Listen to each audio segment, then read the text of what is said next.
اللہ تبارک و تعالیٰ فرماتا ہے لِكُلٍّ جَعَلْنَا مِنْكُمْ شِرْعَةً وَمِنْهَاجًا، لِكُلٍّ جَعَلْنَا مِنْكُمْ شِرْعَةً وَمِنْهَاجًا۔ یہ منہاج آپ کو منہج نہیں کہنا ہے، نہ کہیں منہج سلف کے بجائے آپ منہاج سلف کہہ لیں، کوئی فرق نہیں منہج میں، منہاج میں، نہج میں۔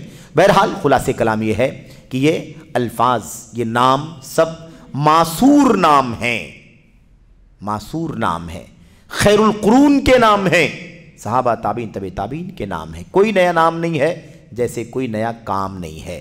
اللہ سے دعا ہے کہ اللہ تعالیٰ ہمیں اور آپ کو اس سوال کے جواب کو صحیح طور پر سمجھنے کی توفیق عطا فرمائے، شبہات کا اور ایسے ہی کنفیوژنس کا ازالہ کرنے کی توفیق عطا فرمائے، آمین رب العالمین۔ وصلی اللہ وسلم وبارک علی نبینا محمد وعلی آلہ وصحبہ اجمعین۔ والسلام علیکم ورحمۃ اللہ وبرکاتہ۔